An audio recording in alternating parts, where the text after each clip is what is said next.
नमस्कार, मैं हूं आकाश सोनी। आप देख रहे हैं अपना पसंदीदा डिबेट शो हम तो पूछेंगे।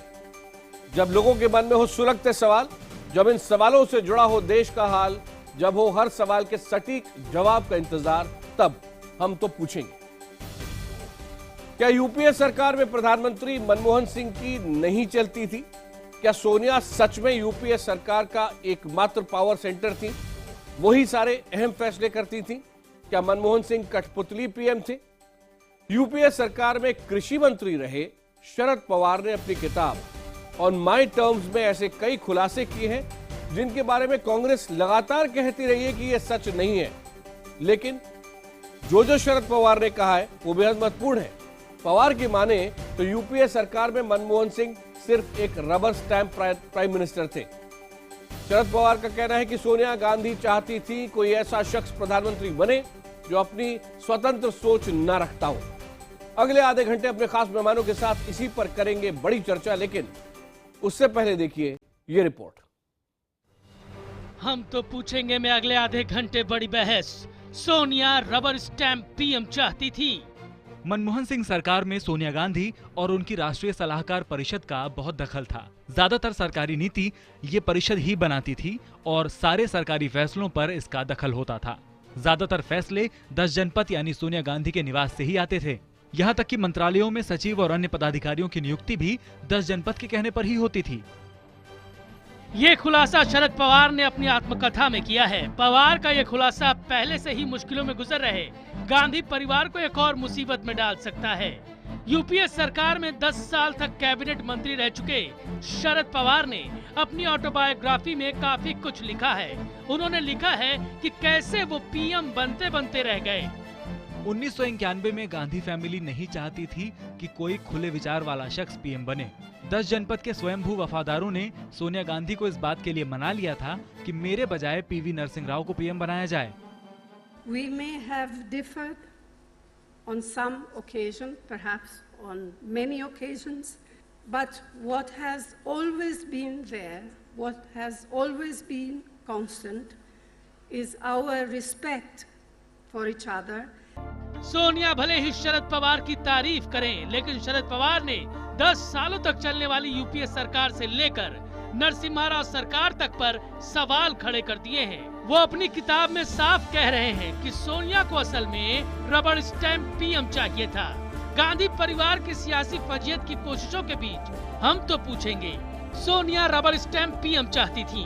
क्या पवार के खुलासे से कांग्रेस की मुश्किलें बढ़ेंगी? हम तो पूछेंगे का सवाल एक बार फिर सुन लीजिए। Sonia rubber stamp prime minister चाहती थी। पवार के खुलासे से कांग्रेस की मुश्किलें बढ़ेंगी? हाँ के लिए टाइप कीजिए IBN7 स्पेस Y, नहीं के लिए IBN7 स्पेस N।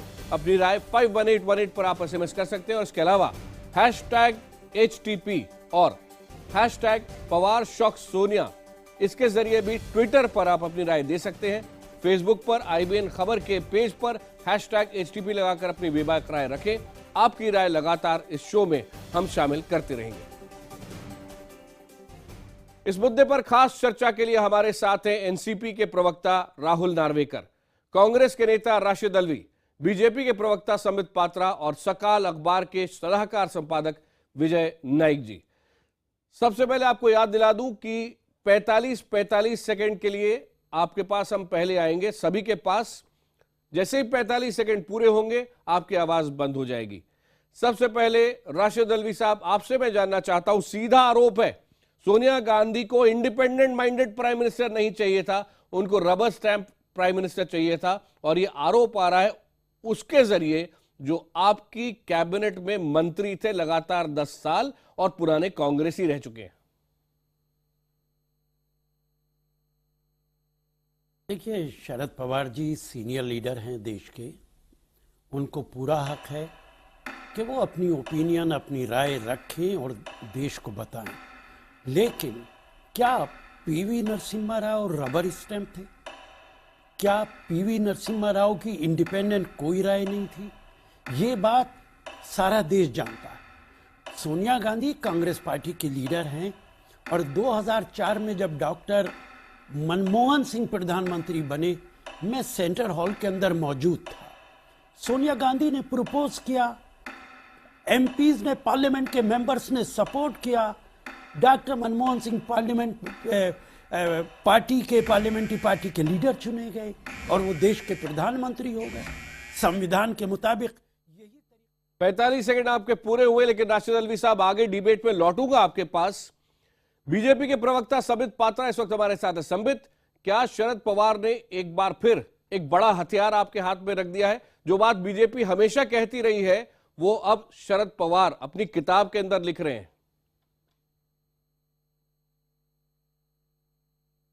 देखिए, इसमें कोई दो मत नहीं है कि शरद पवार साहब एक बहुत बड़े नेता हैं। वो पूर्व कांग्रेसी रहे हैं और 10 वर्ष तक लगातार यूपीए की सरकार में बहुत अहम पोस्ट में, मंत्री के पोस्ट में रहे हैं। तो स्वाभाविक रूप से जो आज शरद पवार कह रहे हैं वो उनको हम कह सकते हैं कि फर्स्ट हैंड अकाउंट वो दे रहे हैं। मगर ये कोई रॉकेट साइंस नहीं है। जो शरद पवार साहब ने कहा वो आज हिंदुस्तान का बच्चा बच्चा जानता है कि 10 जनपद से ही कांग्रेस चलती है और जब कांग्रेस की सरकार रहती है तो स्वाभाविक रूप से उनकी जो अध्यक्षा हैं वो वही पूरे देश को चलाने का कवायद करती है, वही चलाती है। और एक ही किताब नहीं, इससे पहले संजय बारू जी के किताब को भी याद करिए, नटवर सिंह की किताब को याद करिए, बाकी तमाम किताबों को याद करिए। वो शाम के 6 बजते पुलक चटर्जी जो कैबिनेट सेक्रेटरी थे वो किस तरह सारे फाइलों। आपके 45 सेकंड पूरे हुए। राहुल नार्वेकर एनसीपी के प्रवक्ता फोन लाइन पर हमारे साथ हैं। राहुल, आपसे ये जानना चाहूंगा, किताब के जरिए कोई नई सियासी जमीन तो तलाश नहीं कर रहे हैं शरद पवार? बीजेपी की तरफ झुकते हुए तो नजर नहीं आ रहे अब यहां से। सर्वप्रथम मैं आपसे ये कहना चाहूंगा कि माननीय शरद पवार जी ने जो अपने किताब में लिखा है वह उनकी राय है, उनका अनुभव है। किसी भी प्रकार से किसी की भी आलोचना या किसी के भी आपके ऊपर आरोप नहीं लगाया गया है। जहां तक उनकी राय थी, उनका एक्सपीरियंस जो था इस गवर्नमेंट के बारे में, इस पार्टी के बारे में, वो उन्होंने बहुत अच्छी तरह से अपने किताब में लिखा है और कई सारी चीजों के बारे में उन्होंने किताब में लिखा है।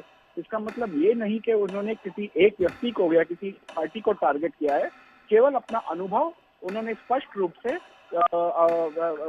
रीडर्स के सामने रख दिया गया है। जहां तक कांग्रेस पार्टी का सवाल आता है, जो किताब में लिखा गया है वह। आपके 45 सेकंड पूरे हुए, लेकिन लौटूंगा आपके पास। विजय नाइक जी, आप सलाहकार संपादक है सकाळ अखबार के, आपसे जानना चाहूंगा, राजनीतिक दृष्टि से सबसे महत्वपूर्ण बातें शरद पवार की किताब में आपको क्या नजर आती है?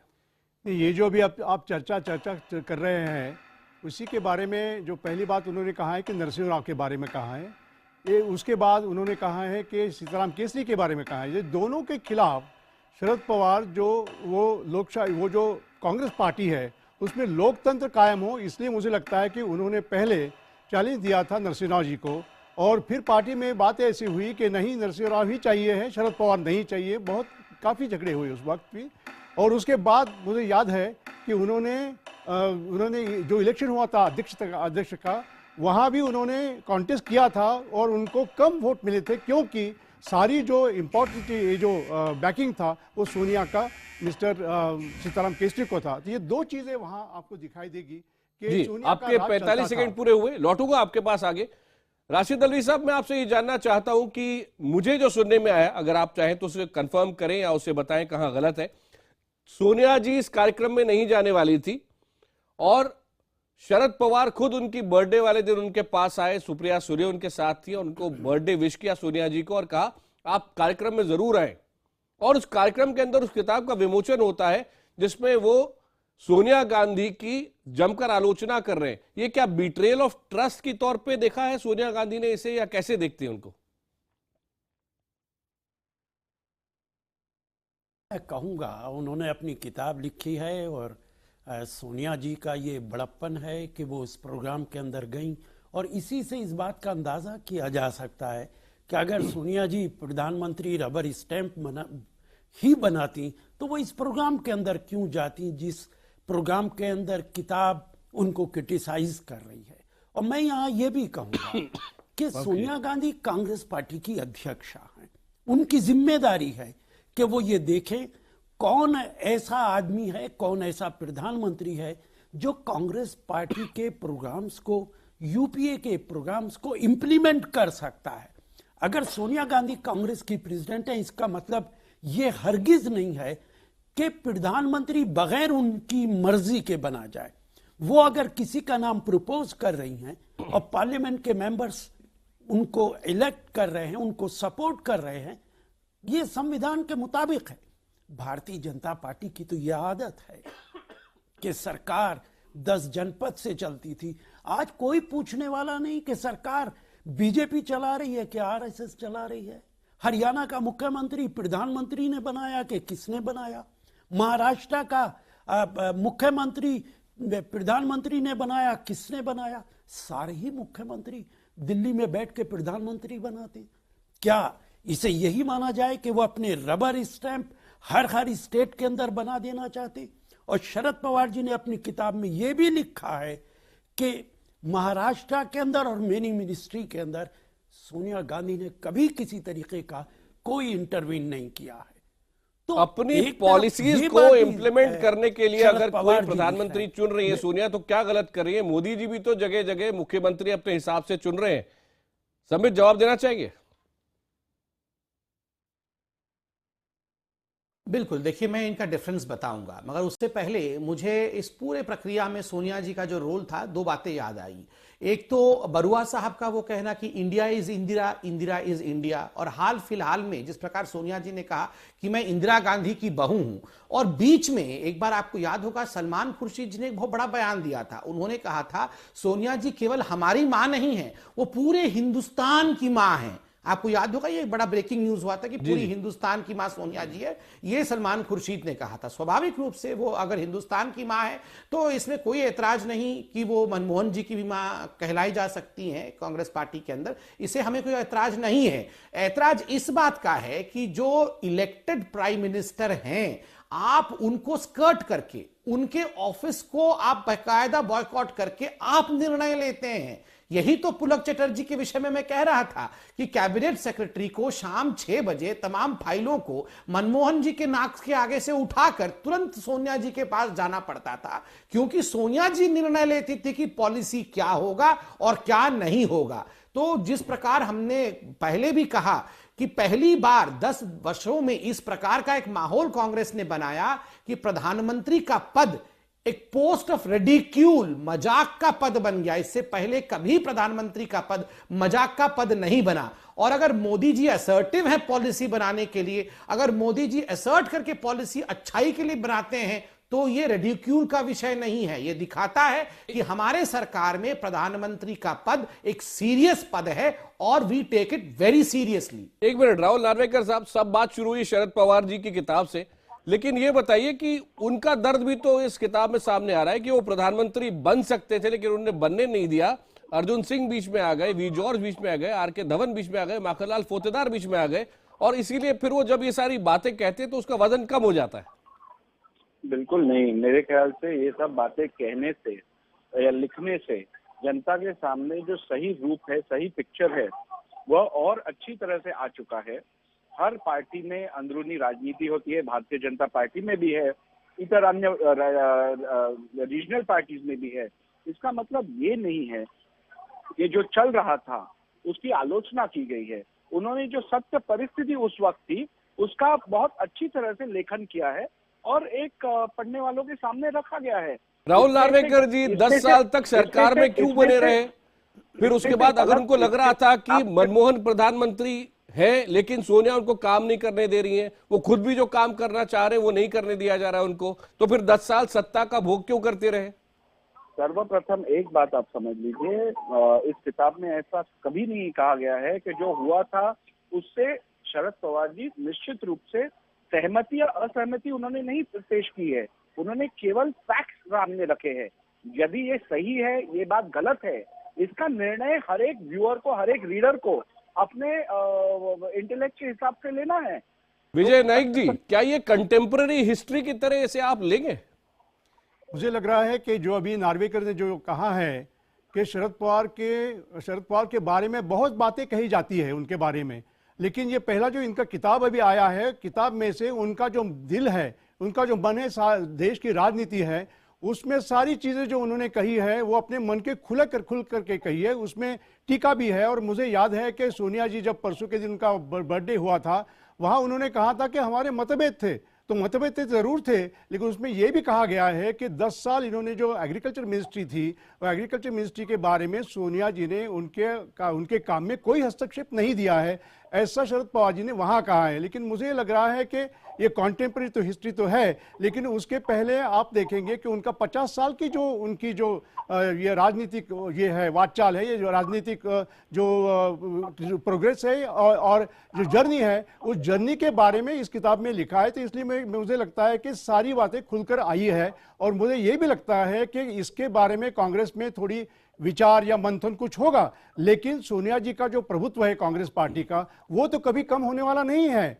और इसलिए आप जो कहते हैं कि पार्टी में जो थे उसमें यूपीए में आए थे, यूपीए में 10 साल आए थे, लेकिन मनमोहन सिंह जो है उनके साथ उनकी बड़ी अच्छी पहचान थी, उनके साथ बड़ी मैत्री थी, और इसलिए उन्होंने जो खाता उनको दे दिया था, एग्रीकल्चर खाता दे दिया था, वो जाते जाते उस दिन बात ये भी हो रही थी कि जो राइस और व्हीट इसके बारे में एक्सपोर्ट यहाँ तक इंडिया चला गया। पहले हम इंपोर्ट करते थे, और उनके ज़माने में at the end of it जो एग्रीकल्चर का जो जीडीपी ग्रोथ था, वो ग्रोथ 4 या 3.5% तक चला गया था, और इससे इकोनॉमी को बड़ा फायदा हुआ था। हालांकि बातें एक मिनट, राशिद अल्वी साहब अभी अभी विजय नाइक ये कह रहे थे आत्ममंथन की बात।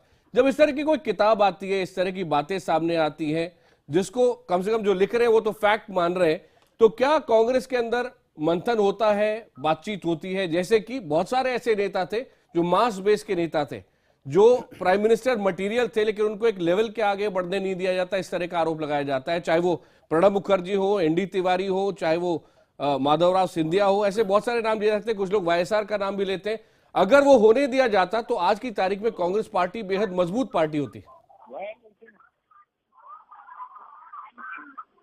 देखिए, मैं एक बात कहूंगा, कांग्रेस पार्टी के अंदर कल भी और आज भी बहुत लोग हैं जो प्रधानमंत्री पद के लिए कॉम्पिटेंट रहे हैं, लेकिन प्रधानमंत्री तो एक ही बनेगा।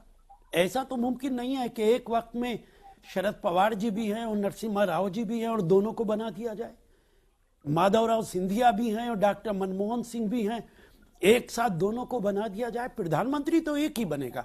और मैं इस बात से इनकार नहीं करूंगा, मैं कहूंगा कि यह बिल्कुल सी ठीक है।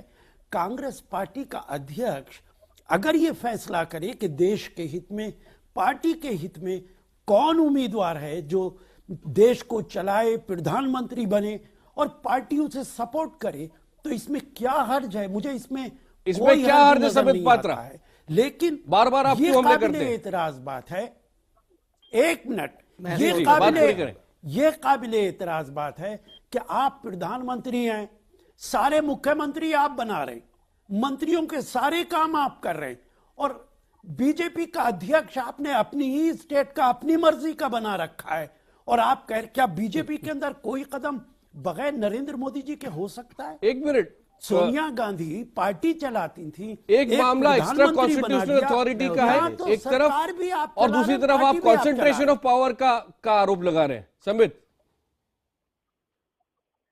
मैं इस पे आना चाहूंगा।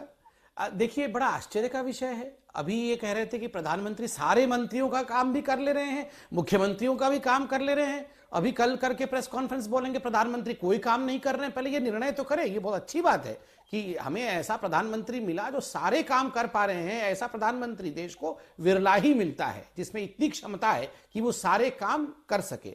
दूसरी बात, आप देखिए, मैं क्यों कहूं या शरद पवार जी क्यों कहें, आपके खुद के बड़े नेता दिग्विजय सिंह जी ने कहा था ना कि there are 2 power centres in the party.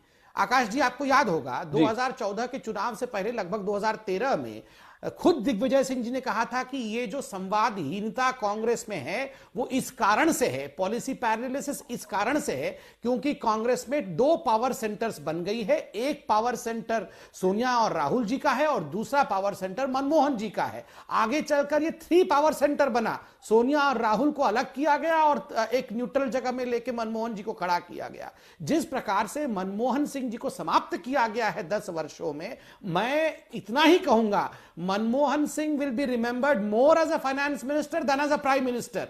10 वर्षों तक मजाक की परिस्थिति में उनको 10 जनपद ने रखा है। ये ठीक बोल रहे हैं आपको, 10 जनपद को ये अधिकार है कि किसको प्राइम मिनिस्टर बनाना है नहीं बनाना है, ये आपका अधिकार और विवेक हो सकता है, मगर देश चलाने का अधिकार एनएससी को नहीं है।